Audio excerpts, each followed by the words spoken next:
Donc, bonsoir à tous. Moi, je m'appelle Raïssa Bati.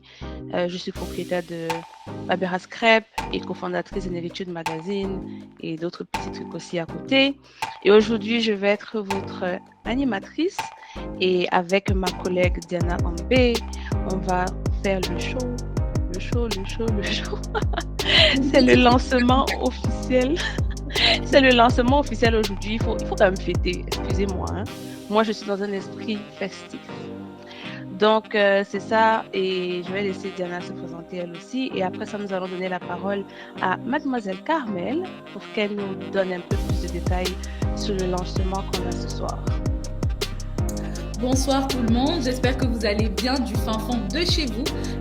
Il neige dehors, donc on va dire qu'on est tous contents d'être à domicile.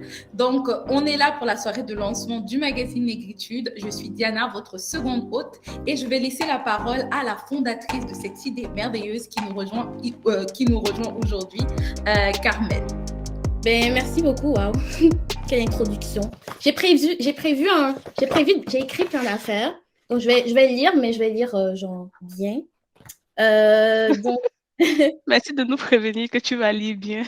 Ouais, parce que je voulais pas oublier les détails importants, parce que c'est quand même important de parler des détails importants de la campagne, de pourquoi est-ce qu'on a décidé de lancer cette année une campagne qui touche les entrepreneurs afro-descendants. Ouais. Donc, bonsoir à toutes et à tous et bienvenue à cette soirée de lancement organisée dans le cadre de la 3e campagne du magazine Négritude depuis sa création en 2020. Alors, cette année, la campagne est intitulée « Moi, Afro-entrepreneur 2.0 ». Vous l'aurez donc compris, nous parlerons cette année de l'entrepreneuriat à l'ère digitale.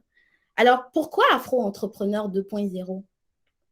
Tout d'abord, revenons sur le thème 2.0, qui est une expression commune pour désigner l'Internet, le web et les nouvelles technologies sur l'Internet et le web. Alors, Afro-entrepreneur 2.0 est une campagne qui met en avant les entrepreneurs afro-descendants qui se démarquent dans le contexte pandémique actuel et qui, à cause de la situation actuelle, on sait tous que la pandémie a fait en sorte les entreprises ont dû s'adapter en fait digitalement et offrir leurs services de façon numérique. Donc, c'est pour cette raison qu'on a décidé d'appeler la campagne Afro-entrepreneur 2.0.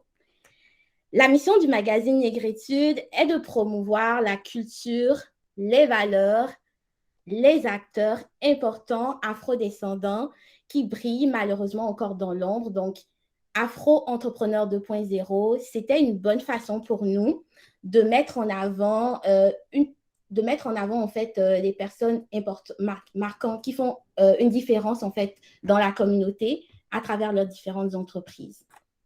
Donc, durant tout le mois, nous proposons un contenu varié. Donc, on a des chroniques qui abordent des sujets pratiques pour aider les entrepreneurs et futurs entrepreneurs à mieux promouvoir les différents services.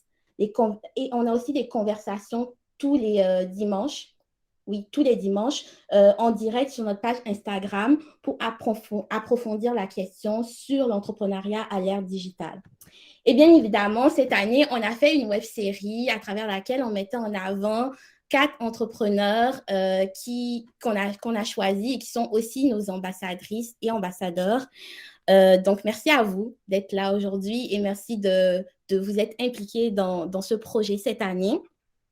Et pour terminer, on a à la fin du mois de février un événement avec nos conférenciers, Peggy Civil de Civil, qui est la PDG de Civil Communication, et Jonas Diop qui est présent parmi nous aujourd'hui, qui est stratège en affaires et qui vont être présents pour nous donner plus d'astuces sur comment développer notre entreprise aujourd'hui en 2022, c'est quoi les défis et comment surmonter ces défis-là. Alors, on espère que vous allez être connectés à nos différents directs durant tout le mois et que vous allez nous suivre sur nos différentes plateformes et que vous allez commenter, partager avec vos proches. On a vraiment hâte de connaître votre opinion par rapport à cette campagne. Et j'aimerais terminer en mentionnant que ce projet est rendu possible grâce à notre équipe de choc qui, depuis plusieurs mois, a mijoté et travailler avec passion. Et vraiment, quand je dis passion, hein, c'est vraiment, il faut avoir de la passion parce que je veux aussi mentionner qu'on est tous des bénévoles. Donc, on a vraiment travaillé tout ensemble pour développer le concept de cette campagne et faire en sorte que notre communauté soit plus fière et soit plus vue cette année. C'est pas seulement durant le mois de février que le mois de l'histoire des Noirs qu'il faut offrir de la visibilité aux personnes de notre communauté ou parler des personnes noires, mais on profite de cette façon-là et aussi de l'influence médiatique que ça a pour comme avancer la visibilité qu'on peut offrir aussi aux personnes de notre communauté. Donc, nous avons également eu le soutien de nos fidèles partenaires chaque année. On a le mois de l'histoire des Noirs de Gatineau. On a le Conseil de la communauté noire de Gatineau et il y a la présidente du Conseil de la communauté noire de Gatineau ce soir, Aïchatou Touré, qui est là. Et on a la ville de Gatineau aussi qui a contribué à ce projet.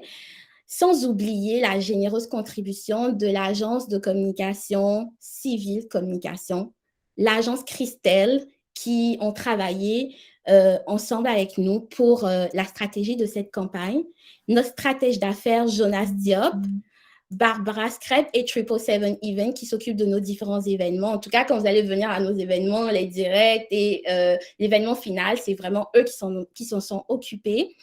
Et Freudline, agence de relations publiques, qui s'est occupée en fait de l'image et de la visibilité de cette campagne. Donc, merci encore à vous tous d'être venus ce soir et on a vraiment hâte de commencer et je suis vraiment contente qu'on lance aujourd'hui la campagne. Voilà. Merci beaucoup, Carmel. Pour ceux qui ne le savent pas, vous pouvez mettre des emojis si vous appréciez. Donc, vous pouvez applaudir de manière très virtuelle. C'est une possibilité aussi pour vous. Je ne vais pas rajouter sur les magnifiques paroles de Carmel parce que, comme elle l'a dit, on célèbre les Noirs, l'entrepreneuriat noir. Ce n'est pas que durant le mois de février. Ça devrait être quelque chose de constant pour apporter plus de visibilité. Et donc, je vais laisser nos partenaires sur le projet venir et se présenter pour parler un petit peu plus de leur initiative et du travail constant qu'ils font en permanence. Donc, la première personne que je vais inviter à se présenter, c'est Aïcha Touré, présidente du CCNG, pour nous faire le premier mot de présentation aujourd'hui.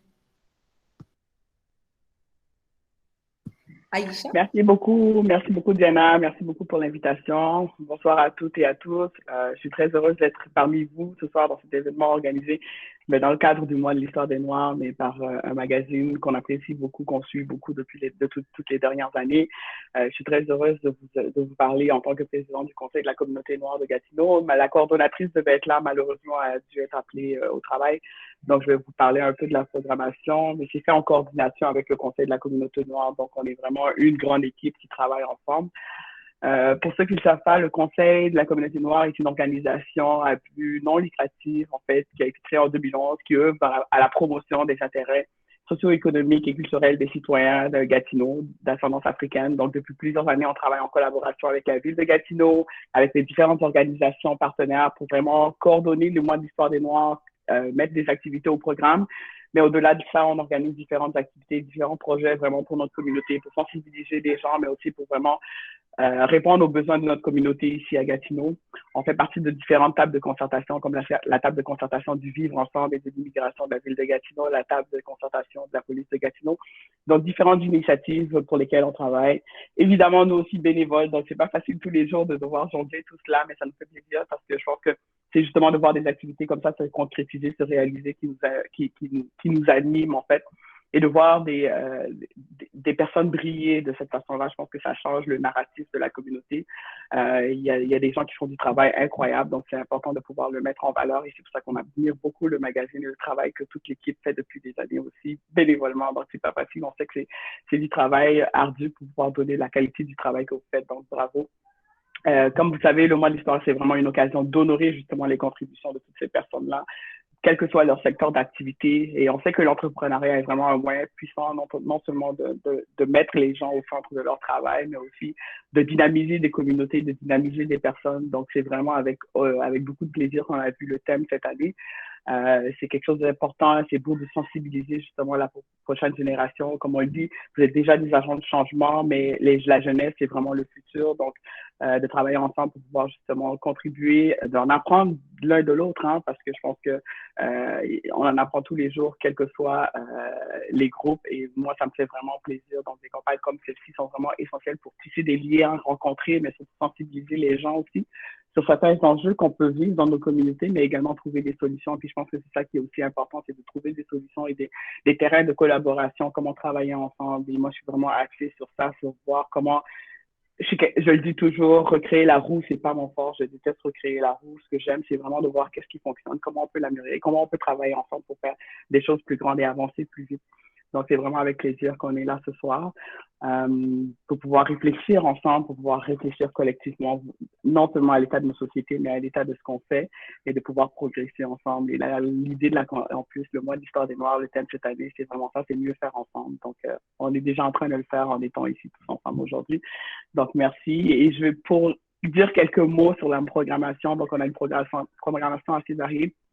Évidemment, la campagne du magazine d'écriture ne manquait pas toutes à participer à toutes ces activités-là parce que c'est toujours des conversations intéressantes. Je me rappelle que l'année dernière, on a vraiment participé à toutes les activités. Il y a des conférences qui sont organisées, il y a des conversations qui sont organisées avec des personnes. Hier, on a eu une conversation avec le docteur Kamila qui est sur bâtir son identité, donc une perspective d'un immigrant qui a immigré au Canada depuis quelques années, mais qui s'approprie sa culture de là-bas, mais ici au Canada. Donc, c'était super intéressant. Il y a d'autres conférences qui sont faites dans ce cadre-là. Il y aura une conversation avec la sénatrice Bernadette. Il y aura la grande journée. La grande journée, vous savez, c'est un incontournable du mois de l'Histoire des Noirs ici à Gatineau. Habituellement, on le fait à la Maison du Citoyen, Full House. On va le faire virtuel encore une fois cette année, malheureusement, à cause de la pandémie. Mais ne manquez pas ça. Toutes des activités gratuites. Donc, encourager les personnes qui justement organisent les différentes activités. Je vous invite à visiter notre site web, mhngatineau.com. Sinon, visitez les pages du Conseil de la communauté noire de Gatineau ou mois de l'Histoire des Noirs de Gatineau. Vous allez voir toute la programmation qui inclut celle du magazine. Donc, c'est ça en gros.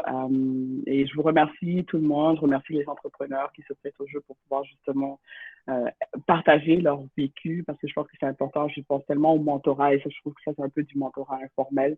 Donc, je pense que c'est intéressant d'avoir des activités comme ça. Donc, je vous souhaite une très belle campagne. J'ai hâte d'entendre un peu plus sur tous les entrepreneurs. Je vous connais presque tous ou toutes, mais ça va être intéressant de vous entendre encore plus et de pouvoir échanger avec tout le monde. Donc, je vous souhaite une excellente campagne et puis surtout, continuez le beau travail. Je vous remercie. Bonne soirée à tous.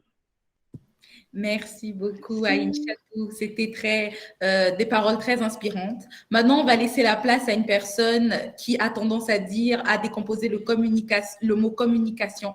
On va laisser la place à Peggy Civil pour nous dire quelques mots.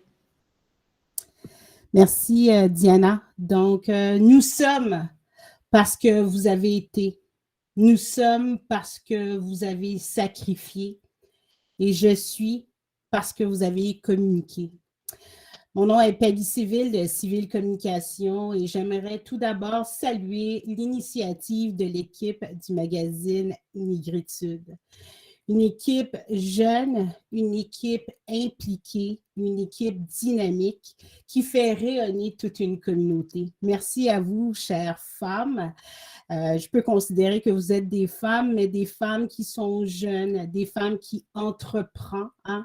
Même dans le bénévolat, on peut entreprendre. Donc, je veux prendre le temps de vous dire, encore une fois, félicitations. J'aimerais applaudir bien sûr, l'équipe du mois de l'Histoire des Noirs de Gatineau et ainsi que le CCNG. Encore une fois, des équipes dynamiques qui sont sur le terrain. Hein. Malgré qu'on est aujourd'hui au niveau virtuel, ils sont toujours sur le terrain pour pouvoir nous rassembler pour mieux avancer tous ensemble. Donc, merci beaucoup à vos équipes pour le travail fait sur le terrain. J'aimerais aussi saluer vous, cher public qui est présent aujourd'hui. C'est grâce à vous qu'on peut continuer, qu'on peut distribuer ce message qu'ensemble, l'union fait la force. Alors, oui, on est bien à ce lancement de la nouvelle campagne du magazine Négritude, hyper excitée. Je l'ai déjà dit parce que voir cette jeunesse rayonner, hein, et être présent, c'est important parce que vous êtes cette génération qui va continuer ce travail, donc très important. Donc, c'est un honneur, encore une fois, de faire partie de ce programme, de cet événement. Et on l'a dit, c'est le mois de l'histoire des Noirs, mais je pense que l'histoire des Noirs doit vivre toute l'année. Donc, aujourd'hui, j'aimerais dire que je vais prendre cette responsabilité avec l'équipe du magazine Négritude de faire vivre, hein, de faire vivre cette négritude à l'année longue. Quel beau rêve, mais encore, quand on rêve, il faut avoir des objectifs et c'est l'un des objectifs au niveau de l'équipe de Civile Communication. Je lève mon chapeau, hein, à tous ceux et celles qui participent, que ce soit dans la région de Ottawa, que ce soit dans la région de Gatineau. Je pense encore une fois que l'union fait la force. Donc, tous ensemble, avançons. Donc, non seulement être commanditaire, c'est une fierté pour ce lancement, mais aussi être conférencière. Vous avez l'habitude de me voir dans un autre cadre, mais conférencière, où est-ce que je vais prendre l'opportunité, je pourrais dire, de parler de l'entrepreneuriat, mais au style afro. Donc, le 26 février, ça va être vrai. It's gonna get real. Qu'est-ce qui fait qu'un afro-entrepreneur dans son milieu, quelles sont les différences, hein? Qu'est-ce qui nous rassemble aussi? Comment trouver son essence en tant qu'entrepreneur? Comment bien communiquer son message, non seulement avec son essence, mais être capable de regrouper les gens derrière une idée. Les réalités d'un afro-entrepreneur lorsqu'on est découragé. Où sont les réseaux qui nous soutiennent, qui nous encouragent à pousser encore plus loin. Donc, c'est un rendez-vous le 26. Je veux pas trop donner, mais pour moi, c'est une super belle opportunité de pouvoir vivre ma communication sur un autre angle qui est en tant que conférencière. Donc, tout simplement fascinée de voir jusqu'à quel point que cette jeunesse est non seulement debout, hein, a le dos droit et qui prend leur place. Prenez votre place, chère jeunesse. Et c'est comme ça qu'on le fait en faisant un lancement de la nouvelle campagne du magazine Négritude. Et ce soir, on peut encore constater à quel point que la connexion, je l'ai bien dit, la connexion humaine nous permet de communiquer au-delà des mots. Je vous souhaite un bon lancement. Mon nom est Peggy Civile de Civile Communication. Et comme qu'on dit dans mon pays, l'union fait la force. Gros bisous, mesdames, et bon lancement à tous. Merci beaucoup Peggy pour cette force, pour cette énergie que tu nous donnes. On sait que c'est en fin de soirée, mais on va se requinquer et avancer. Quand on parle d'entrepreneuriat digital, on parle aussi de stratégie à mettre en place en tant qu'entrepreneur.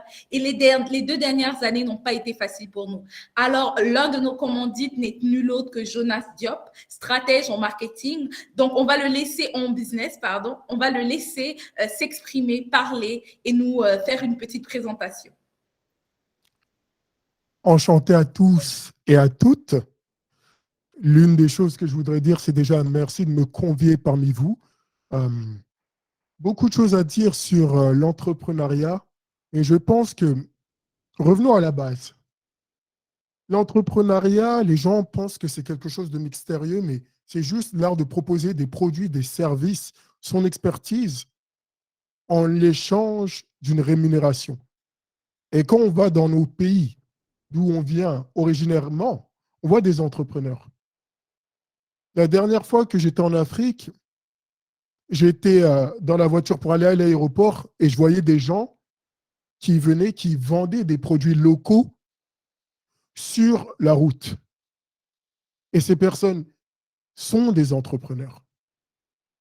L'entrepreneuriat est le fait de vouloir donner un service et d'apporter une solution. Maintenant, je ne vais pas parler beaucoup sur ce qu'est l'entrepreneuriat, sur ce qu'est la cause noire. Je pense qu'il y a des personnes plus indiquées ici, surtout vous, mesdames. Mais je vais me présenter simplement, Jonas Diop, stratège d'affaires, Qu'est-ce que je fais? Je suis formateur en entrepreneuriat, conférencier. Là, vous voyez à l'arrière de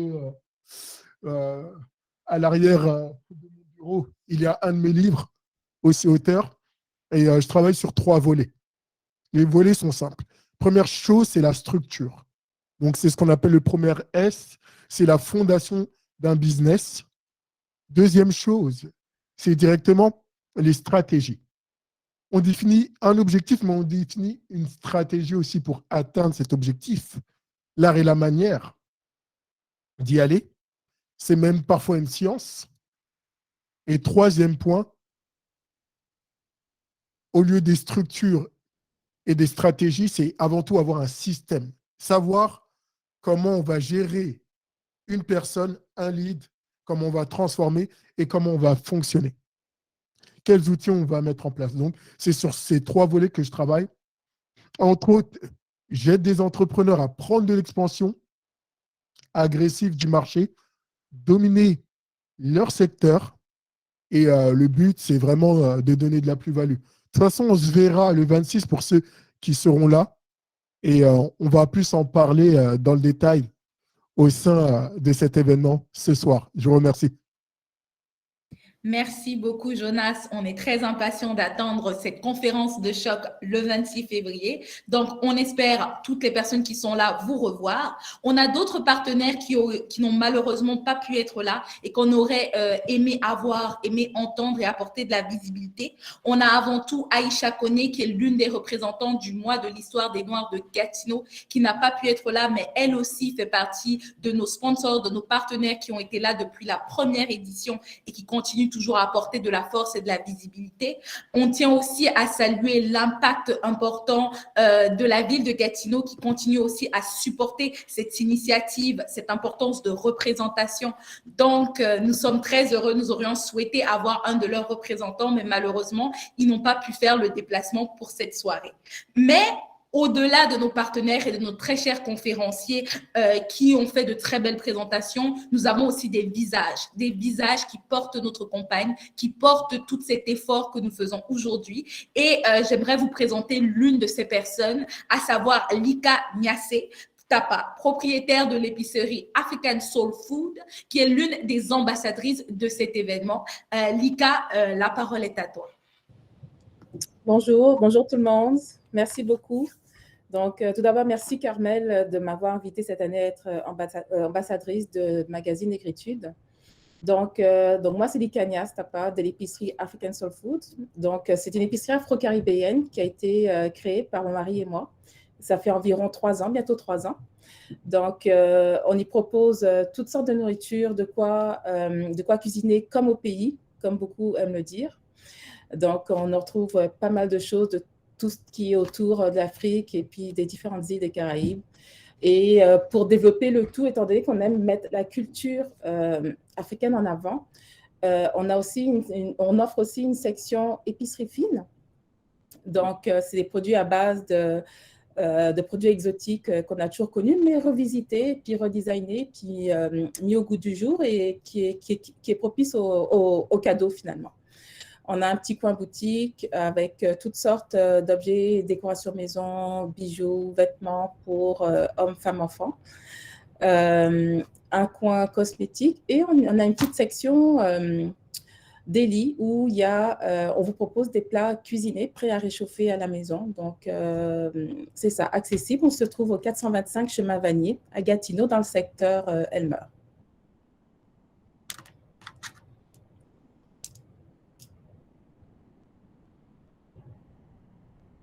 Ok, merci beaucoup, Lika, pour ce passage et pour ces quelques paroles. La prochaine personne est une personne qui parle aussi de communication, mais vu qu'on parle de digital, elle s'y connaît mieux que nous. C'est l'un de nos deuxièmes visages un de nos deuxièmes visages dans cette campagne. Il s'agit de Grace Boussanga.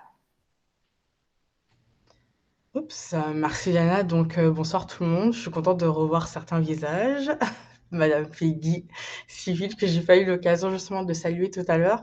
Donc, moi, c'est Grâce Ousanga et je suis fondatrice justement de Avec Grâce. Donc, en fait, j'offre des services de marketing stratégique et en même temps de marketing numérique, donc sous forme de formation et en même temps consultation.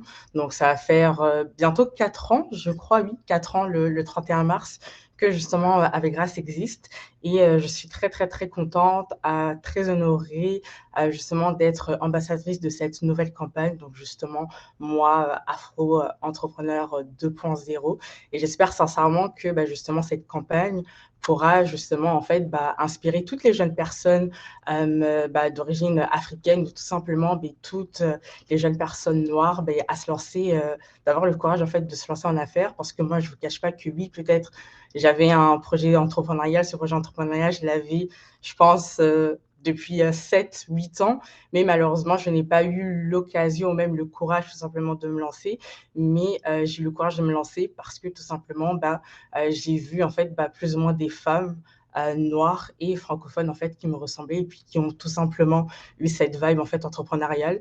Donc je me dis écoute, pourquoi pas moi? Moi, on m'a inspirée. Donc j'espère tout simplement inspirer d'autres personnes. Et je vous encourage aussi en même temps, j'en profite fortement à suivre bien sûr le magazine Négritude sur tous leurs médias sociaux et en même temps aussi de prendre le temps de suivre aussi bien sûr les ambassadeurs, les ambassadrices et aussi en même temps les conférencières parce que je pense qu'il y a une expertise qui est là, qui peut justement vous servir et qui peut aussi moi aussi me servir, donc on ne sait jamais. Et puis j'espère que tous les projets, toutes les capsules et les directs ou vidéos autres que justement le magazine Négritude aura mis en place, j'espère sincèrement que ça va vous servir. Donc, bon mois de l'histoire des Noirs, comme ça a été indiqué au début, n'attendant pas seulement février pour justement nous célébrer. Célébrez-vous H27, comme j'aime le dire, pas H24, mais H27, et 365 jours sur 365 jours, tout simplement. Donc, bonne soirée. Merci beaucoup pour cette belle parole, Grâce. Comme on dit, on parle d'entrepreneuriat digital, mais on sait que l'un des vecteurs principaux de la culture, ça passe aussi par l'art, par ce que l'on fait, par ce que l'on produit. Et nous avons la chance cette année d'avoir parmi nos ambassadrices une artiste dans l'âme qui va nous parler un petit peu plus de son engagement et de son travail. Il s'agit de Aurélie Kadjo, qui est la fondatrice de Art Baobab. Bonjour, alors je tiens déjà à remercier Raïssa et Carmel qui m'ont invitée pour être ambassadrice aujourd'hui. Je suis vraiment contente d'être là. Je suis donc Aurélie Sandrine Kadjo, j'ai créé Art Baobab en 2020 et en fait j'ai créé cette boutique-là parce que l'art, c'est avant tout mon moyen comment je peux dire ça, d'extérioriser ce que je ressens. Mais les premiers contacts que j'ai eus avec l'art, c'était dans les marchés ivoiriens. Et pour les personnes qui sont déjà allées, il y a beaucoup de choses qui y sont présentes, que ce soit de la sculpture, de la peinture, de l'artisanat en général. Et depuis ce moment-là, je me suis dit que ça serait un excellent moyen pour moi de matérialiser les choses qui se passent dans ma tête, mes pensées. Et donc, j'ai choisi la peinture et l'illustration. Et avec Art Baobab, justement, j'ai eu l'opportunité de présenter mes peintures et aussi de présenter tout nouvellement des collections de posters. J'ai présenté la collection Essence en 2020 et tout récemment, j'ai présenté d'autres collections. Donc, au total, sur ma boutique en ligne qui s'appelle artbaobab.ca, il y a près d'une trentaine d'œuvres digitales, de posters digitales qu'une multitude de personnes peuvent se procurer. Et ça me fait vraiment plaisir d'être impliquée dans la campagne Moi, Entrepreneur 2.0 parce que je pense que tout le monde ici, on a beaucoup d'expertise qu'on peut à la fois se partager les uns avec les autres, mais aussi les personnes qui sont à l'extérieur, si je peux dire ça comme ça. On est dans le mois de l'histoire des Noirs, oui, mais avec une campagne telle que celle-là, on parle plus du mois du futur des Noirs parce que ça donnera l'opportunité à des personnes ici présentes, donc les personnes qui auront l'opportunité de parler, de présenter leurs expertises à des personnes qui vont commencer, qui ont envie de commencer, qui ne savent pas où commencer. Et ça va permettre pendant ce mois-ci, de présenter des outils qui permettra à d'autres afro-entrepreneurs de développer leur business ou simplement de commencer leur business tout au long de l'année 2022. Donc, ça me fait vraiment plaisir d'être là aujourd'hui. Merci. Merci beaucoup Aurélie pour ton engagement et pour le travail au quotidien que tu fais. Le dernier ambassadeur, et non des moindres, est une personne qui innove elle aussi au travers de son entreprise. Il s'agit du fondateur de Quick Market, à savoir Kokouvi Assignou. J'espère ne pas avoir trop détruit vos noms. Je suis désolée. Je vais m'améliorer la prochaine fois. D'accord, pas de souci. Merci Diana pour l'introduction. J'espère que tout le monde m'entend bien. D'accord. J'aimerais tout d'abord remercier Carmel et toute l'équipe du magazine Négritude qui ont mis en place cette initiative. Je suis très content d'être là. Je suis fondateur de Quick Market. Quick Market a vu le jour après la deuxième vague de la pandémie de Covid en 2020. J'ai réalisé que beaucoup de personnes avaient des difficultés à se procurer l'épicerie. Et donc, moi, l'une des qualités que j'ai, c'est que j'aime rendre service. Quand je vois quelqu'un en difficulté, j'aime l'aider. Et donc, je me suis dit, mais pourquoi pas transformer cette qualité-là en quelque chose qui peut me générer des revenus, tout en aidant les gens, bien sûr, et en ayant un engagement concret dans la communauté, précisément la communauté noire. Donc, c'est ce qui m'a poussé à créer Quick Market. J'essaie de connecter, en fait, les épiceries caraïbes et africaines aux communautés, de sorte que les gens, en restant tranquillement à la maison, peuvent passer leurs commandes en ligne et puis se faire livrer. Le début était difficile parce que les Africains, en général, ils aiment voir ce qu'ils achètent. Donc, on a dû accommoder. Puis bon, après, avec le soutien et l'encouragement de beaucoup d'autres personnes, on a pu nouer des partenariats avec des épiceries. Et après, quelques mois plus tard, d'autres restaurants dans la région se sont joints à nous. Donc, on est vraiment fiers aujourd'hui de pouvoir réaliser ça. Ma présence ici dans cet événement est pour moi une réussite dans le sens où je suis noir, puis immigrant. Puis il y a beaucoup qui ont vraiment peur de créer des entreprises étant immigrant parce qu'il y a beaucoup de barrières.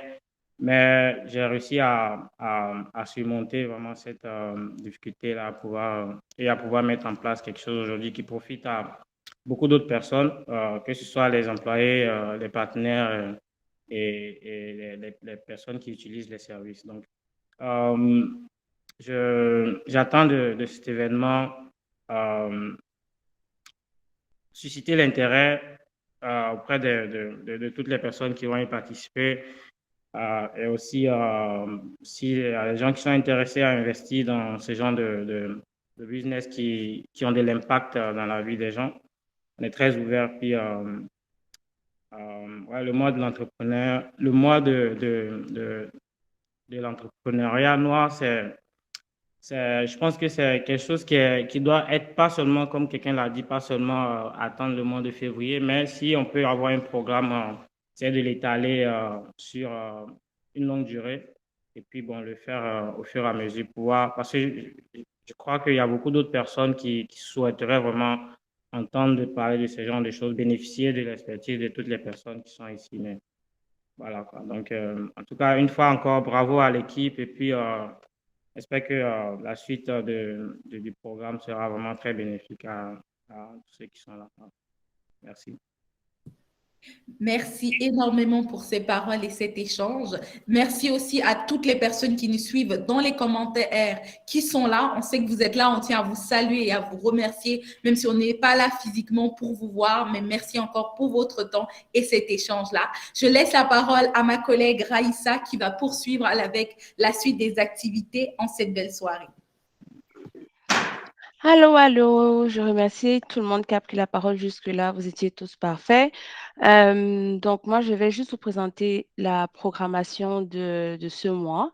Je viens de mettre dans le chat un lien qui va amener sur le site de Négritude Magazine. Donc, sur ce lien-là, vous pouvez avoir la programmation aussi. Je vais juste vous le dire oralement, mais au cas où vous voulez avoir la chose visuellement, je vous ai mis le lien dans le chat. Donc, le 6 février, qui est aujourd'hui, on a le lancement officiel de la campagne, donc la soirée virtuelle qu'on a actuellement. Le 13 février, on a un direct donc sur Instagram à 16 heures. Et le titre, ça va parler des difficultés auxquelles les entrepreneurs sont confrontés. Le 20 février, on a aussi un autre direct qui est toujours à 16 heures. Et le titre de celui-là, c'est le marketing d'influence et son impact dans le succès des compagnies durant la pandémie. Et le 26 février, donc, l'événement tant attendu, c'est la conférence où on va parler de l'entrepreneuriat à l'ère digitale avec nos deux conférenciers. Et aussi, on aura quelques présentations pendant l'événement, donc la programmation de l'événement en lui-même va sortir plus tard. Et le 27 février, donc, on a le dernier direct qui sera à 16 heures et ce direct-là sera la ruée vers le digital. Donc, comme je vous ai dit, le lien est dans le chat. Vous pouvez aller sur le site web et vous allez avoir la programmation aussi. Donc, pour la suite, je vais poser des questions. Donc, nous avons trois questions, trois grosses questions, pas de très grosses questions, facile à répondre là. On a juste besoin de savoir un peu quels sont les avis. Donc, la question sera posée aux ambassadeurs et aux conférenciers, aux invités qui sont partenaires. Mais si vous êtes présent en tant que spectateur, vous pouvez aussi participer dans le chat et on se fera un plaisir, bien sûr, de regarder les messages et de répondre au fur et à mesure. Donc, je vais aller avec la première question. Qu'est-ce que l'entrepreneuriat à l'ère digitale pour vous? Vous pouvez lever la main et si vous levez la main sur le truc là qui dit lever la main, on va regarder par ordre d'arrivée puis on peut répondre dans ce sens-là.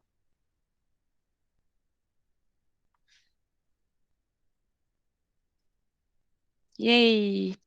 Allons-y, Jonas. L'entrepreneuriat à l'ère du digital, c'est la capacité de pouvoir rétablir une justice sociale. Et quand je dis justice sociale, c'est-à-dire que auparavant, pour être en affaires, c'était beaucoup plus compliqué car il fallait un local, il fallait un certain nombre de ressources pour être soi-disant en affaires. Maintenant, à l'ère du digital, juste avec un téléphone qui a un appareil photo, une connexion Internet, je peux lancer n'importe quel type d'entreprise. Que ce soit une entreprise dans des services, une entreprise dans une expertise, et même avec ce qu'on a avec le dropshipping, des produits et services. Ça, c'est extraordinaire. C'est aussi une modification, comment je vais dire, du marketing. Avant, le marketing était très limité par rapport tant au niveau de l'espace géographique, mais au niveau du temps, était coûteux. Hein, on était, qui n'a pas connu le fait de recevoir une pile de journaux dans sa boîte aux lettres.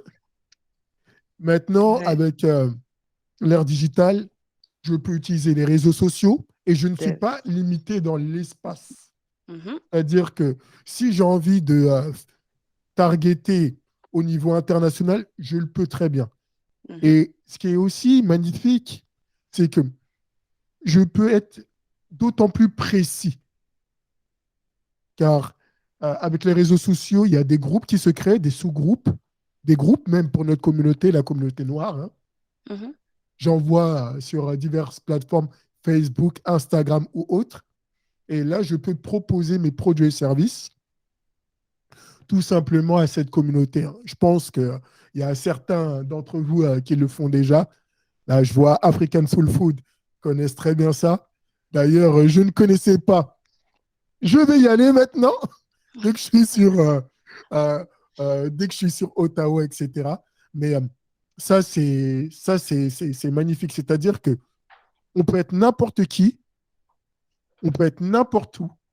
Si on est créatif et si on a un minimum d'outils, on peut construire sa business de l'ordre de plusieurs centaines de milliers de dollars à plusieurs millions de dollars juste avec cet appareil. Pour moi, c'est incroyable, c'est extraordinaire. Effectivement. Franchement, tu as vraiment bien... parce que tu as donné l'exemple. Avec ton téléphone seulement, toute ta compagnie se balade dans ton téléphone. Littéralement. Tu n'as pas besoin d'avoir un local pour avoir une compagnie maintenant. Donc, vraiment, c'est à noter. Je vois que Grâce a levé la main. On t'écoute, Grâce. Oui, je rejoins plus ou moins en fait les éléments que Jonas a proposés. Mhm, Mais ce qu'il faut aussi comprendre, c'est que je pense l'entrepreneuriat à l'ère digitale, en fait, ça existait depuis bien longtemps, plus ou moins entre mhm, guillemets, mais on s'est beaucoup plus intéressé justement à l'entrepreneuriat à l'ère digitale pendant cette pandémie-là, en fait, pendant ces 2 dernières années. Mais ce qui est, j'ai envie de contrebalancer ou de faire une contre-proposition, c'est mhm, parce qu'il dit que justement, en fait, il te faut, c'est sûr que oui, il te faut une connexion Internet, il te faut ton téléphone portable, etc. Mais le problème, c'est qu'en fait, en disant ça, c'est comme si en fait on montrait plus ou moins en fait la facilité de se lancer en affaires ou même parce que tu sais voilà il a dit qu'il n'y a pas besoin forcément de local, etc. On peut faire plusieurs centaines de milliers de dollars. Mais moi, j'ai l'impression, c'est que justement, avec toute cette ère digitale, etc., il y a beaucoup de personnes qui croient que justement, en fait, c'est facile. Ça ne veut pas dire que justement que tu fais ton entreprise, que c'est une entreprise digitale, que ça va être plus ou moins beaucoup plus facile que si c'était une entreprise en fait où tu avais ton local, où voilà, tu pouvais recevoir des gens, etc. Donc, je trouve que c'est quelque chose à nuancer. Oui, en fait, je vois plus ça comme une opportunité en fait. Donc, dans le sens que, ben voilà, tu n'as pas forcément les moyens pour t'acheter un local, tu n'as pas forcément... Oula, je vois, il lève la main. C'est pas bon. Mais dans le sens de, oui, on peut justement avoir Internet, etc. Mais ça demande en fait du travail. Et puis le problème, c'est quoi? C'est qu'avec cette génération de médias sociaux, avec cette génération que voilà, on veut tout avoir tout de suite, etc. Et puis on le voit, hein, voilà, il y a beaucoup de personnes qui vont venir et puis, tu sais, avec des vidéos sur YouTube qui vont apparaître. Hey, est-ce que tu veux faire 100 000 dollars? Tu veux que je te montre comment j'ai fait? Eh bien, viens, enfin, prends mon cours, etc. Ça demande beaucoup, beaucoup, beaucoup de travail. Même moi, par exemple, je suis en mode marketing digital. Je ne vous cache pas que ça prend du temps, en fait. Il te faut une certaine structure. Mais voilà, Jonas, il fait tout ce qui est stratégie d'affaires, etc. Il te faut, en fait, justement, une stratégie. Et il y a beaucoup de personnes, en fait, qui oublient cela. ouais. C'est ça. Allons-y, Jonas a levé la main. Moi, je vais rebondir. Je suis tout à fait d'accord avec ce que tu as dit, Grace. Comme j'ai dit, c'est un outil qui permet et ne pas confondre la facilité et la simplicité. La facilité, c'est le fait de venir et de ne rien faire de spécifique et d'avoir quand même du résultat. La simplicité, c'est le fait de mettre en place certaines mesures et de les suivre dans un ordre préétabli pour avoir un résultat. L'une des choses, c'est qu'avant, il fallait avoir un certain budget. Maintenant, on peut être moins isolé. Moins isolé, c'est-à-dire que si j'arrive, je décide de commencer à mettre mon contenu sur Internet, je peux le mettre sur des plateformes que je n'ai pas forcément à payer et je peux commencer à bâtir une communauté. Bien entendu, il faut savoir comment bâtir une communauté, comment l'entretenir. C'est pour ça qu'une des choses, avant tout, c'est de se former. Donc, quand je dis de se former, c'est que ça a un certain coût. Et ensuite, on peut commencer et quand on génère des profits, on va les réinvestir dans son entreprise. Donc, c'est comme tout à chacun. On commence avec le, le, le peu qu'on a, c'est ce qu'on appelle le bootstrapping et on évolue. Certes, maintenant, je pense qu'il y a beaucoup de personnes qui vendent des faux rêves et ils ne vendent pas la réalité. Ce que je dis néanmoins, c'est que le fait est de proposer des services ou de la consultation, il y a un risque qui est contrôlé par rapport à d'autres façons de faire des affaires. Exemple, là, on voit African Soul Food. Ils ont un local. Ce sont des frais fixes qui ne sont pas des moindres. Ils ont directement à gérer tout l'inventaire. Ils ont des produits périssables avec des dates de péremption. Donc, il faut savoir les liquider à un certain moment. Ainsi de suite. Du fait est que certains, comme toi, Grace, comme Peggy ou autres, on travaille juste avec nos services qu'on est capable de proposer ou autres. On n'a pas, comment dire, cette pression au niveau de notre... comment? Du temps d'expiration d'un produit? Voilà, on n'a pas cette pression, on n'a pas autant de frais fixes qui nous poussent à nous surpasser. Et quand je dis nous surpasser, là, j'admire des personnes qui ont des business en dur, qui mettent des efforts, des infrastructures, qui construisent leur maison. Nous, on travaille avec autrement. Par contre, ce qu'on fait, c'est qu'à tout moment, on peut vendre nos services, un produit, et avoir une certaine marge de profit où on peut quand même s'en sortir. Par exemple, si j'ai envie de ne pas travailler pendant un certain moment dans le mois, je peux le faire. Et ça, je le dis parce que début de l'année, 1er janvier, j'ai eu la Covid. Oh non. 14 jours, 15 jours, je ne pouvais rien faire, ne pas sortir de chez moi. Et ça m'a empêché de travailler. J'ai des factures comme tout le monde. En l'espace de 3 jours, j'ai fait mon mois. C'est autre chose quand on a une épicerie. Une épicerie, il faut être là, il faut ouvrir, il faut que les gens viennent. C'est autre chose. Mais l'une des choses, c'est que l'entrepreneuriat n'est pas facile, il est simple. Et avant tout, les gens ne sont pas préparés à investir un certain nombre de temps pour arriver à un certain point. Ça, je le dis honnêtement. Ça, on va en parler le 26. Ils ne sont pas prêts à avoir des épreuves et à montrer une certaine résilience. Et l'une des choses que je dis aussi, c'est arrêtez de vous faire avoir par les objets brillants. Les objets brillants, ils sont toujours là. Ouais, sur le chemin. Ouais, tu vas avoir si. Non. You need to stay focused on your lane. Tu dois rester sur tes choses et ne va pas dans d'autres entreprises. Ne va pas truc. Construis ton image, construis ta business. Mais Jonathan, tu vas leur donner tous les secrets ce soir-là, comme ça. Non, mais comme ça. On nous chauffe là. On nous chauffe. On est là. Faut pas tout dévoiler. On arrive le 26. Là, on vous met l'eau à la bouche. Ça veut dire qu'il faut venir. Là, il y a Peggy qui arrive. Ouais, ok, Madame Peggy. Et après Peggy, il y a la prochaine question qui est déjà dans le chat. Donc, j'ai commencé déjà à y réfléchir. Comme ça, on va prendre Madame Peggy et puis on va continuer. Moi, je veux tout simplement dire que l'ère digitale, pour moi, c'est tout simplement le tremblement de terre dans le monde virtuel. Puis je vais dire en anglais, period.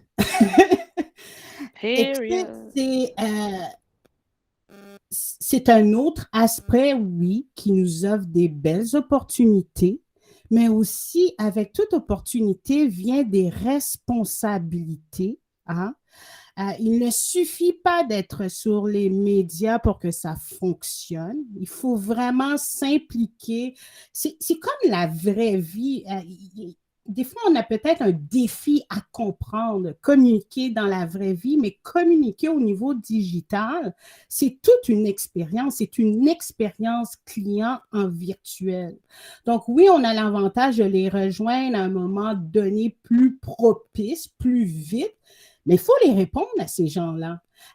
Il faut transiger, échanger. Donc, en même temps d'être dans la vie digitale, dans l'ère digitale entrepreneuriale, il y a aussi la vraie vie. Hein?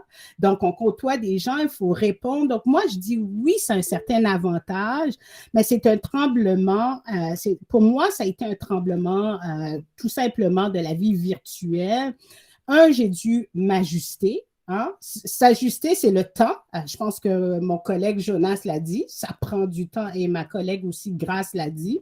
Mine de rien, répondre à 4-5 personnes qui vous posent des questions au niveau virtuel, il faut le faire de façon écrite ou bien au téléphone. Il faut choisir le bon canal de communication. Il faut s'éduquer. Moi, dernièrement, je pensais être comme Grace. Hein, la spécialiste du marketing digital et j'ai dû prendre un cours. J'ai dû retourner sur le banc de l'école pour comprendre ce monde. C'est un monde en soi, oui, qui offre des opportunités, mais il faut bien s'en servir parce que comme je suis en train de te regarder, c'est marqué Négritude magazine, rappelle-moi. Oui, donc il faut aussi se dire qu'il y a des relations publiques. Il y a des relations publiques, il y a le côté défi aussi. Donc, c'est tout un monde en soi.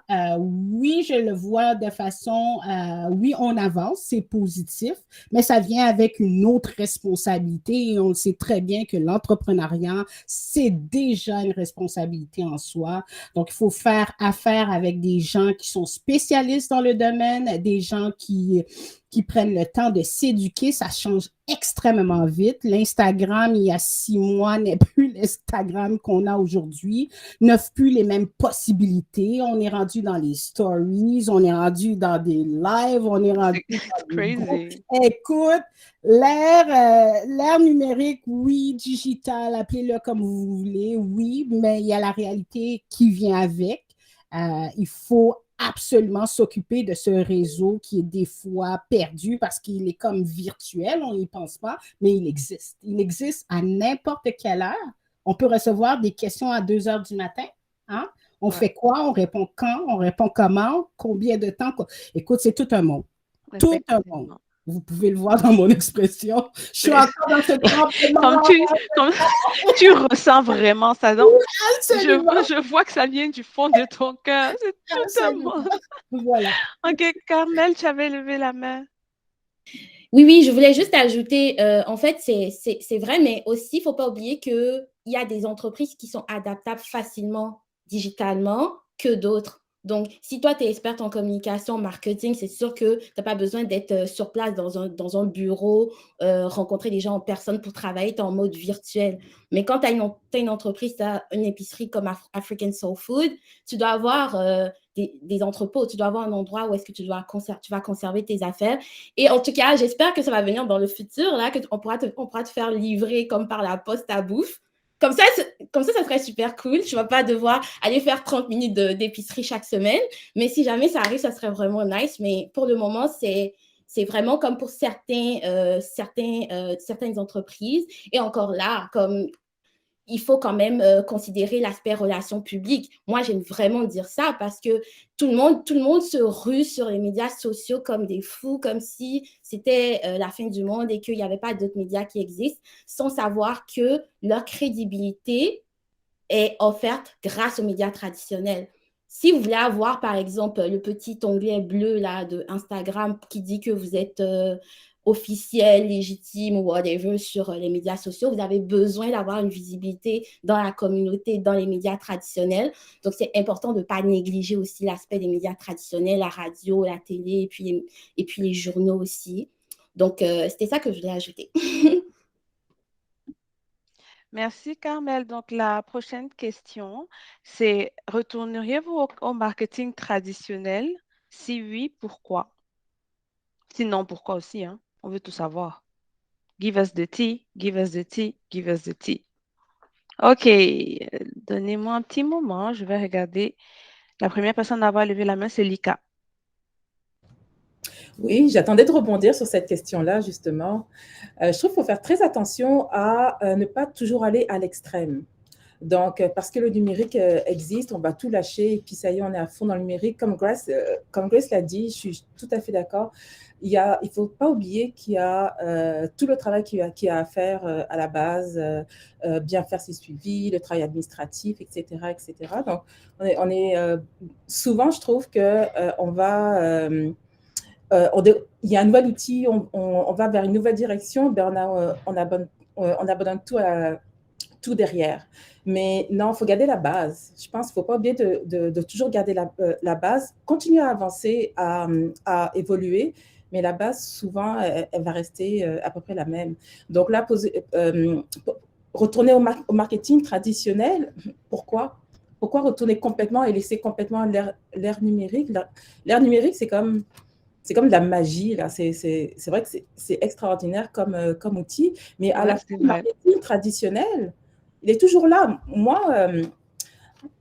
nous, on a entendu beaucoup parler de nous par le bouche à oreille. Bouche à oreille, c'est du traditionnel, là. C'est là depuis Mathusalem. Donc, ça ne partira pas. Il y a les choses de base, des choses humaines qui resteront là. C'est sûr que nous, demain, quand on sera à l'ère numérique, où tout le monde pourra faire ses courses en ligne, se faire livrer, c'est magnifique comme outil, mais n'empêche qu'on aura besoin de temps en temps de sortir. Je vois au magasin, pendant la pénurie, il y en a qui sortent, ils n'en peuvent plus de rester chez eux, là. Non, ça, c'est vrai. Oh, ben, je suis venue faire un tour, là, parce que là, toute la journée en réunion, enfermée entre 4 murs, etc., ben, fallait que je prenne l'air. Ouais, j'avoue. Donc, piégé, oui, par quelque chose de nouveau qui arrive, c'est super, parfait, mais il faut toujours garder un pied à l'ancien. Ouais, donc, en fait, toi, tu penses qu'il faut garder un pied dans l'ancien, mais aussi garder un pied dans le futur. Oui, et adopter le nouveau, avancer et puis évoluer. Mais parce que souvent, je trouve que dans différentes choses, on se fait avoir où on va trop d'un côté et puis du coup, ben, ce serait bien ça, ben, ça on l'avait avant. Là. Donc, il y a comme avantages et inconvénients à chaque fois. Donc, finalement, au lieu de bouger complètement, juste se nourrir et puis prendre le maximum des bienfaits d'un peu partout. Là. Yes, ça c'est une très belle phrase. Il faut se nourrir et prendre le maximum des deux parties. Donc, la prochaine personne à avoir levé la main, c'est Mademoiselle Aurélie. Oui, en fait, je suis tout à fait d'accord avec ce que tu viens de dire. On n'a pas besoin de sauter entièrement vers une technique et totalement laisser la précédente. Par exemple, moi, je fais des peintures, je fais des expositions parfois et les outils qui permettent le marketing digital, l'entrepreneuriat digital évoluent tellement vite que certaines personnes n'ont même pas le temps de s'y habituer justement. Et il y a des personnes qui seront toujours intéressées à voir ce qui se passe dans les journaux, sur les plateaux de télévision et tout ça. Et pour eux, c'est facile. Ils font juste allumer leur télévision et tout de suite, dépendamment de ce qui passe, ils vont voir ce qui se passe. Et aussi, comme Jonah avait dit en même temps, le marketing digital, c'est bénéfique parce que ça permet de targeter à l'international. Je pense que les collections, donc la collection Essence que j'ai fait en 2020, il y a beaucoup de personnes qui n'auraient pas pu se la procurer ou même juste tout simplement savoir que ça existait si aussi il n'avait pas eu le marketing digital. Donc, je pense que ça, c'est bien de balancer les deux. Donc, utiliser les deux, offrir les deux options, si je peux dire ça comme ça, d'utiliser les deux méthodes pour que les personnes qui ne sont pas totalement habituées au même en tant qu'entrepreneur, si tu n'es pas totalement habitué, tu peux continuer à utiliser à un certain niveau le marketing traditionnel et pour targeter aussi les personnes à l'international et présenter ce que tu fais à différents types de personnes qui viennent de différents endroits sur la planète. Donc, je pense que c'est vraiment essentiel de balancer les deux, en fait. Ouais, ça c'est vraiment bien dit. De trouver la balance entre les deux, c'est la chose à faire. Alors, on a aussi Jonas qui a son mot à dire. Je vais avoir une approche assez différente parce que le marketing digital, ça fait quand même des années que je suis en affaires. J'ai eu plusieurs entreprises au cours de ma vie. Celle-ci, ça fait un petit peu plus de 7 ans que je l'ai. Et je ne fais pas de marketing digital. C'est-à-dire que Actuellement, vous voyez mes réseaux sociaux, il y a, je ne sais pas, ça fait combien de mois que je n'ai pas posté. Et je vais rejoindre directement African Soul Food. Le bouche à oreille marche extrêmement bien. Mon canal de communication fait que j'ai de la business juste par le bouche à oreille. Maintenant, la force du marketing digital, c'est que ça permet de créer ce qu'on appelle notre e-réputation. Notre réputation en ligne, mais notre e-réputation, et comme l'a dit, elle est toujours précédée directement d'une réputation sur des médias traditionnels. Donc, il faut avoir une stratégie de PR, de relations publiques en parallèle. Et c'est à savoir aussi que, à comprendre, comme dirait Peggy, quel est le canal de communication des gens. Et ça, je vais le reprendre vraiment. Hein. Il y en a, et je rejoins African Soul Food, ils ne veulent pas les réseaux sociaux, ça ne les intéresse pas. Il y a des gens qui prennent l'avion pour venir me voir. Ils ne veulent pas me voir tout ça. Ils ont besoin du contact humain. Et moi, je vais le dire honnêtement, depuis la pandémie, ce qui me fatigue le plus, c'est les écrans. Il y a une fatigue qu'on appelle la fatigue Zoom, la fatigue Google Meet et tout. Je préfère avoir quelqu'un devant moi, avoir cette énergie, voir dans ses yeux, voir dans ses expressions de visage, voir son body language, comme on dit, son langage corporel, pour le comprendre et pour lui faire passer de l'énergie. Et comme je dirais, on ne fait pas du B2C, on ne fait pas du B2B, pas du business to customer, pas du business to business, mais on fait du H to H, to human, human to human. Donc, on a besoin d'avoir cette connexion humaine, malgré que je sais que là, on nous parle de métaverse, etc. Moi, j'ai besoin de serrer la passe à quelqu'un. Yes. Non, on comprend effectivement avec l'ère digitale, on a tendance à se perdre un peu dans le côté numérique des choses et rester derrière nos écrans la plupart du temps et minimiser finalement le contact humain, le face-à-face, comme tu dis. Ça, c'est un très beau point que tu as apporté. Donc, Grâce, je te laisse la parole pour la suite. Oh, tu es sur le micro, ton micro. Sorry. T'inquiète. Oui, moi, j'ai trouvé la question intéressante parce que c'est une question que je me pose toujours, mais je me rends compte que même, en fait, le marketing traditionnel ou encore les médias traditionnels sont eux-mêmes en mode digital. Ils sont aussi en train de se tourner dans le digital. Tes journaux papier, tu vas maintenant les suivre, par exemple, ça sur Facebook ou sur un site internet.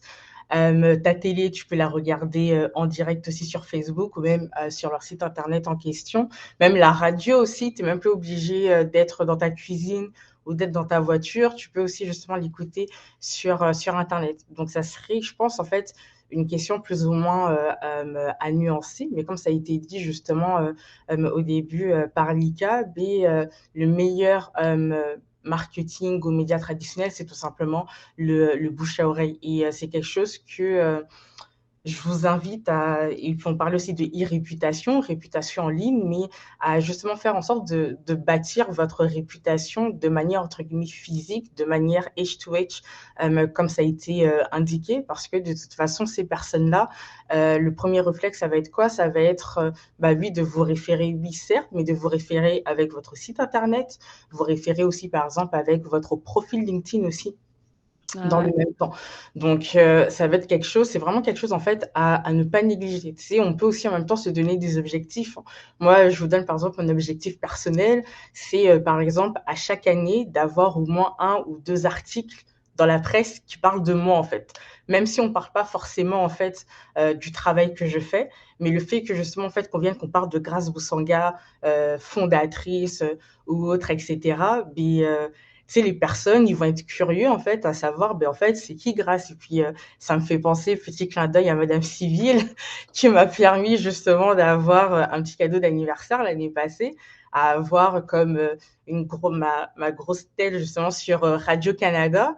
Tu sais, Radio-Canada, oui, il y a l'article qui est sorti sur Internet, mais il y a aussi justement l'entretien radio qui était diffusé à la radio et qui a même eu l'occasion, ma mère a eu l'occasion de l'écouter pendant qu'elle était au travail.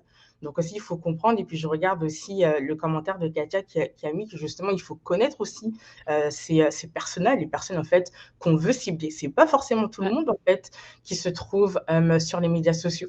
Il y en a qui vont préférer, par exemple, recevoir un courrier, par exemple, à la poste. Il y en a aussi, tout à l'heure, Jonas parlait, ah oui, est-ce que vous avez tous reçu, par exemple, des piles et des piles de magazines? Moi, je m'en souviens, quand j'étais petite, j'étais super contente. Le seul magazine que j'attendais, c'était le magazine, en fait, de Noël, en fait.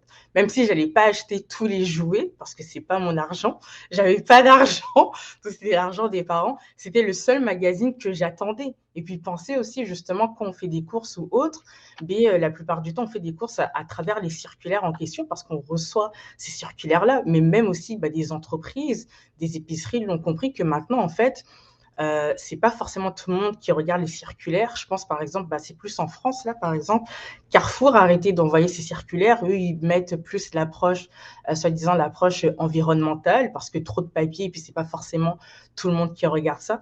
Donc, on voit aussi, en même temps, il y a des personnes qui viennent, qui se tournent vers le digital, et puis on parle de magazines, mais tu sais, maintenant aussi, des magazines n'ont plus besoin forcément d'avoir des sites Internet, ils préfèrent aussi avoir des applications.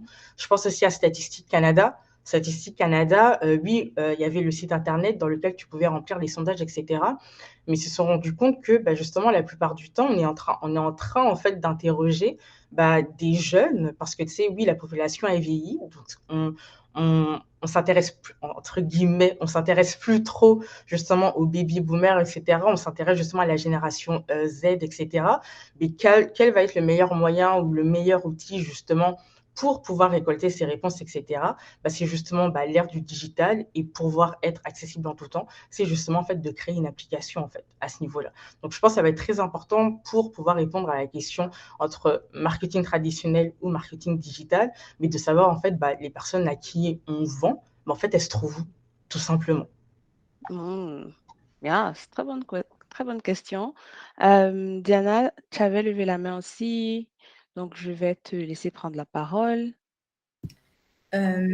Merci beaucoup. Je ne vais pas forcément revenir sur beaucoup de points que vous avez mis en avant, mais j'aimerais focaliser sur l'aspect social. Quand on parle de médias sociaux, quand on parle de marketing digital, il ne faut pas oublier qu'il y a un mot très important, c'est social.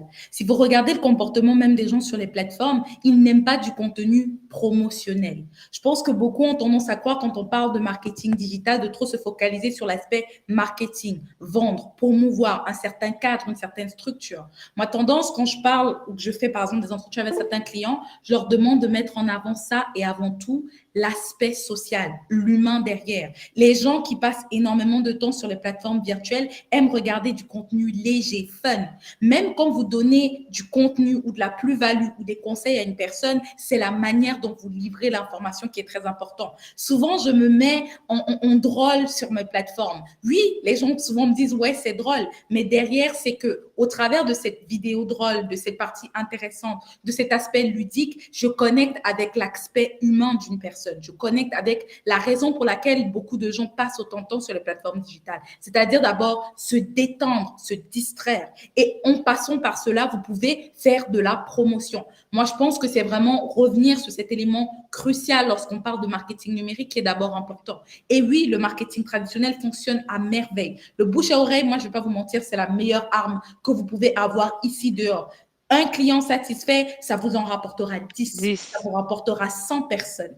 Mais n'oubliez pas aussi, quand vous utilisez les plateformes sociales, c'est pas juste de poser votre belle photo qui serait pas différente d'un poster. Personne ne regarde un poster, je suis désolée de vous le dire. Mais si ce poster est présenté d'une manière humaine, si ce poster n'est pas un poster, mais un être humain qui te parle à toi, à tes propres besoins, ça change la manière dont on communique et dans la manière dont on fait le marketing. Et c'est cette nuance-là que je voulais aussi rapporter un peu sur la table, parce que je trouvais qu'on tape un peu sur les doigts du digital et de la fatigue. Yes. Ça, c'est un très, très beau point que tu as apporté. Effectivement, je pense que si on met beaucoup plus ce côté humain, si on se montre vraiment tel qu'on est, eh bien, les gens ils vont trouver des connexions avec nous au-delà du produit qu'on propose. Et c'est ce qui va amener l'envie de poursuivre, en tout cas avec l'achat ou être intéressant. Oui, quand on contrôle la narrative, effectivement, Katia, effectivement, quand on contrôle la narrative, eh bien, ça ramène plus de personnes auprès de nous. Donc, j'ai aussi Lika qui a levé la main. Et après ça, je vais passer à la prochaine question pour qu'on puisse respecter un peu le programme. Allô, ouais, c'est Jean-Pascal. Ah, Jean-Pascal, salut. Et salut. Moi, je voulais rebondir un peu sur ce qui a été dit par rapport au marketing traditionnel, parce que nous, par expérience, on a pu constater que c'était très efficace par rapport au fait qu'on ait, par exemple, testé une rencontre avec des personnes devant leur porte et on va dire 15 minutes après, ils étaient au magasin. Donc, on a fait cette expérience avec les enfants, on les a postés un peu aux alentours du magasin et ça a dragué beaucoup de monde. Donc, le côté human to human, comme on disait, là, je pense que ça passe en deux, là, comme on dit chez nous. Donc, il y a un autre aspect aussi qu'on peut mentionner, c'est l'aspect culturel. Parce que nous, notre communauté n'a pas cette fibre, on va dire, numérique, là. Ça tente à se développer, mais on a pu constater que pour la plupart, là, le meilleur moyen de les rejoindre, c'était justement les groupes WhatsApp, les bouche-oreille et les contacts qu'on aurait pu avoir. Moi, j'ai intercepté beaucoup de monde à la station-service, partout. Et je l'ai retrouvé après au magasin. Maintenant, l'aspect culturel, de notre côté, fait un petit peu défaut par rapport au numérique pour l'instant. Ouais, je pense que d'ailleurs, comme tu le dis maintenant, la prochaine question va un peu entrer dans ta dernière phrase. La prochaine question, c'était est-ce que les réseaux sociaux contribuent à l'avancement des entreprises noires? Si oui, quels sont les avantages d'après vous? Oh là là, j'aime ça. J'aime quand les mains se lèvent directement comme ça. Je ne me sens pas comme le professeur à l'école qui dit hey, qui veut répondre à la question? Personne. Ah, c'est bon, ça a le goût. On continue, les amis. Allez, Jonas, sers-nous la sauce. Donc, je sers la sauce avec le gombo. Voilà. Comme les gens savent. Avec le tchof. Pour ceux qui savent, dédicace Sénégal. On viendra porter la canne. Bon. L'une des choses avec les réseaux sociaux, et je vais parler de réseau social, ensuite de marketing digital, c'est que dépendamment des plateformes, ça a permis de créer des communautés et des sous-groupes.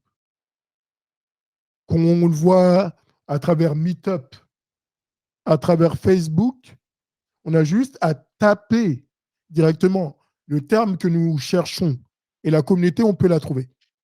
Exemple, je tape Black Montréal, je vais voir une liste directement de groupes et je peux venir rejoindre les gens de ma communauté. Et en plus, je peux promouvoir mes produits et services au sein de ma communauté. Donc, oui, parce qu'on va parler en termes économiques, très simple. Il y a quelques années, il y avait eu justement un calcul économique, c'est à savoir entre combien de mains l'argent de la communauté noire restait vs d'autres communautés. On a vu que dès qu'une personne de la communauté noire vient, achète, reçoit son salaire et achète, ça ressort de la communauté noire par rapport à d'autres communautés comme la communauté juive. La communauté juive, ça passe entre 7 à 8 personnes au strict minimum avant de ressortir de la communauté. Et si on veut faire avancer les Noirs, si on veut faire avancer notre communauté, on doit avoir avant tout un pouvoir économique. Ensuite, le pouvoir économique va construire le pouvoir politique, ainsi de suite. Yep. Par exemple, on voit d'autres communautés, les communautés asiatiques, la communauté chinoise. Pourquoi ils ont un droit de parole ou pourquoi on ne va pas venir les embêter? C'est qu'ils sont capables de mettre une sanction économique. Maintenant, l'une des choses, en ayant ces réseaux sociaux, ça permet d'être au courant directement de tout ce qui est au niveau de nos business, mais aussi de savoir si l'entreprise qu'on nous présente est vraiment black-owned. Oh. Ah oui, parce que moi, j'étais là, j'allais sur des trucs. Et par exemple, j'allais acheter des produits, que ce soit pour les cheveux, pour ma copine, ainsi de suite. Et nous, on s'est engagé tout simplement à voir si les entreprises sont black-owned. Donc, on va taire des noms, mais certains des grands magasins, on voit beaucoup des membres de notre communauté ne sont pas black-owned. Le owner est peut-être asiatique et peut-être indien. On fait ressortir encore cet argent au lieu de nourrir notre communauté. Donc, je pense que les réseaux sociaux, la force, c'est déjà qu'on puisse trouver des gens de notre communauté et se regrouper. Deuxièmement, pouvoir venir et dire qu'on existe au sein de notre communauté. Et troisièmement, faire un travail de vérification par rapport, par rapport aux antécédents. Et je vais même en rajouter un de plus, c'est que maintenant, on peut venir et avoir la force du nombre. Ouais. Comme Ça, a c'est dit vrai. Madame Peggy Civil, Pa, pa, pa. l'union fait la force. Ensemble, on a de la force. Exactement, ça c'est une très belle parole. Donc, je vais donner la parole à Grace et enfin à Carmel. Ensuite, on va clôturer. Je vois que c'est très passionnant. On peut rester là des heures et des heures, mais il faudrait quand même qu'on suive la programmation. Donc, Madame Grace, je vous laisse la parole. Je trouve que Jonas a apporté quand même des points qui sont assez intéressants, mais je me dis que ce genre de discussion, entre guillemets, je pensais c'est des heures et des heures et des heures, en fait, entre guillemets, de débat et de discussion. Mais pour revenir justement à savoir, est-ce que les réseaux sociaux contribuent, en fait, à l'avancée ou à la reconnaissance, en fait, des entreprises noires? J'ai envie de dire oui et non. Parce que le problème, c'est quoi? C'est que, bah, en fait, il faut tout simplement que bah, nous-mêmes, en tant qu'individus ou personnes, en fait, qu'on soit entre guillemets à la recherche en fait d'entreprises qui soient 100% black-owned en fait. Ou au final, ben, par exemple, ça me fait penser, il y a une page Instagram, je ne sais pas si vous la connaissez, je crois que c'est Daquan ou quelque chose comme ça. C'est plein de mèmes, etc., qui sont comme super Oui, drôles. oui, je On crois en que je voit, il y a connais. seulement, enfin, dans les contenus et dans les mèmes, c'est seulement que des noirs. Ouais. Donc, nous-mêmes, enfin, moi, je sais que je suivais la page parce que je trouvais ça drôle et plus ou moins, je me reconnaissais dans ce contenu en question. Mais sauf qu'à un moment, coup de théâtre, l'année passée, je crois, il y a une nouvelle. Tout le monde apprend qu'en fait, le propriétaire, l'administrateur de la page Dacon, c'est je pense, un Asiatique d'origine indienne. Donc, c'est la personne, en fait, plus ou moins, je ne vais pas dire qu'elle fait du copier-coller, en fait, tu sais, de notre culture ou de ce qu'on voit, etc., à la télé, mais c'est une personne, en fait, qui plus ou moins s'approprie, en fait, j'ai envie de dire, nos expressions, ou tout simplement qui fait en sorte de passer entre les mailles des filets pour pouvoir, justement, en fait, attirer, bah, nous, les Noirs en question. Et aussi, ça me fait penser, bah, pourquoi je dis que c'est à double tranchant? Parce que le problème, c'est quoi? C'est que, en tant qu'entrepreneur noir ou même, par exemple, en tant qu'influenceur noir, on n'a pas du tout la même visibilité que les influenceurs qui sont caucasiens. Et pire encore, Effectivement. il y a du plagiat qui se fait et on l'a vu avec TikTok. Je pense qu'on a tous fait des danses au début de la pandémie. Il y a eu des danses qui sont apparues, des challenges, etc., qui sont apparus. Bah, les créateurs de contenu sont tous des créateurs noirs. Mais le problème, c'est que en fait, on va avoir, je ne sais pas si c'est un safe space ou autre, mais on va avoir justement bah, des personnes blanches qui vont venir, qui vont reprendre ces challenges en question et on va les désigner comme créatrices de ce challenge-là en question. Ouais. Donc, c'est en fait à se demander, est-ce que justement, entre guillemets, les médias sociaux nous servent plus ou moins à quelque chose? Dans le sens qu'en fait, si toi-même, tu ne vas pas chercher l'information, mais au bout d'un moment, en fait, tu ne vas pas justement en fait, te retrouver avec du contenu bah, d'un noir ou autre, etc. Donc, moi, je me dis que nous-mêmes, en fait, en tant que personne, et puis moi, c'est quelque chose que je veux, que je cherche, en fait, dans le sens que, et surtout dans le monde francophone, si vous en connaissez, laissez-moi savoir, parce que moi, j'en trouve pas. Je vois plus, justement, en fait, par exemple, tu sais, voilà, des créateurs ou des entrepreneurs noirs, anglophones, États-Unis ou encore, par exemple, justement, UK, etc., qui sont mises en avant, mais pas justement, en fait, ici. Et puis, on le voit, tu sais, par exemple, Jonas parlait, par exemple, d'un groupe, tu tapes Black Montréal ou autre, etc. Oui, d'accord, il y a un groupe, entre guillemets, qui nous appartient, mais dans ce groupe-là, moi, je m'excuse, je vois aussi des Blancs faire la promotion de leurs produits. Donc, au bout d'un moment, en fait, c'est à se demander, mais nous-mêmes, en fait, dans ça, on est où, en fait? Moi, je suis pas quelqu'un qui mendie ou autre. Moi, je dis toujours que, voilà, en tant que noir, le monde, il est à la portée de tout le monde, qu'on soit blanc, noir, orange, tout ce que tu veux. Le monde, il est à la portée de tout le monde. C'est à nous, justement, de faire en sorte de faire la différence.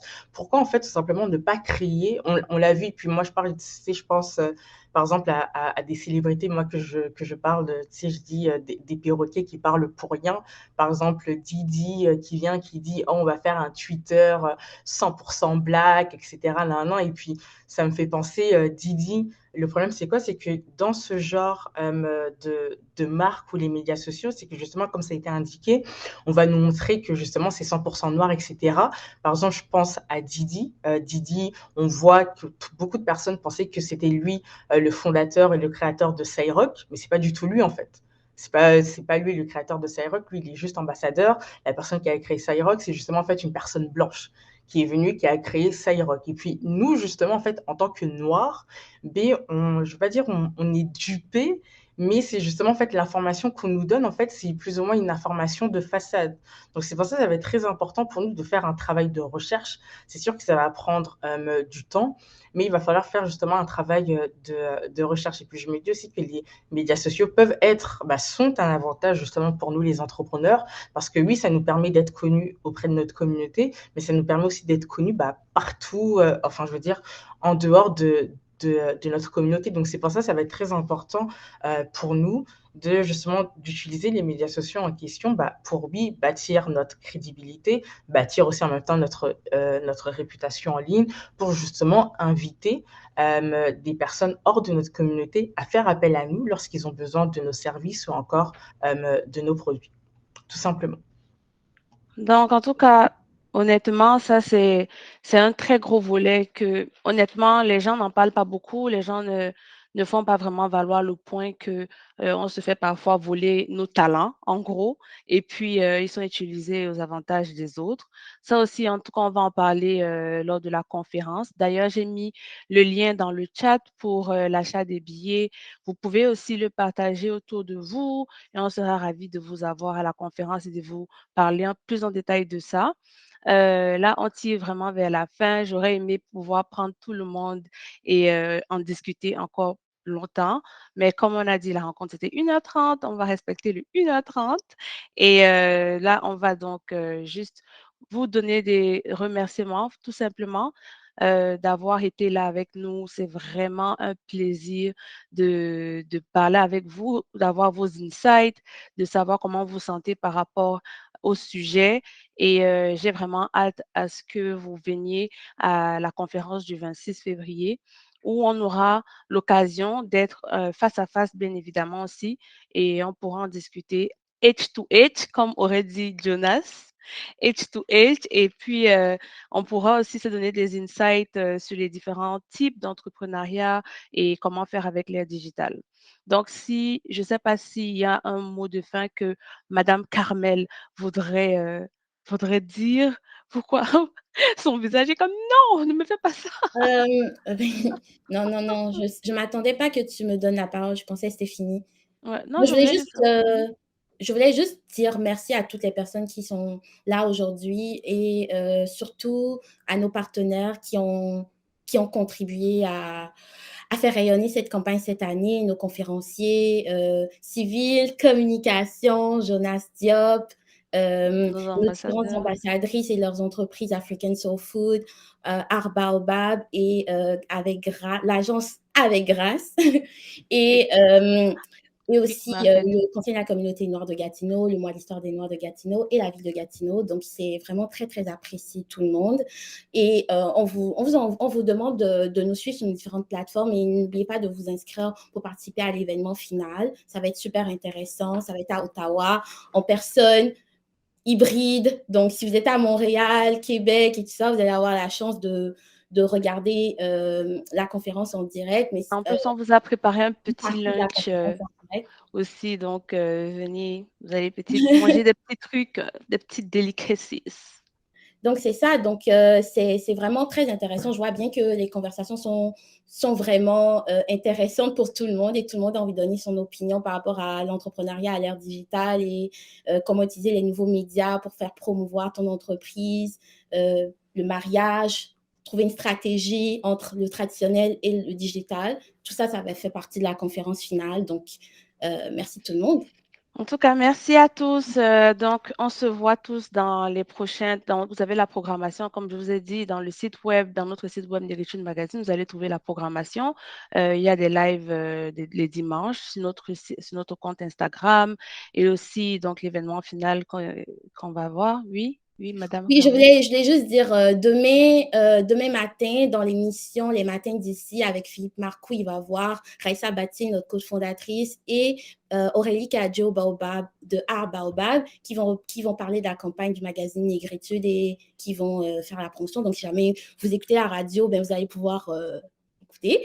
Et il y a aussi Lika qui passe dans l'émission, Lika et Diana Ombé qui passent dans l'émission de Claude Andrea, qui est entre nous à TV Rogers.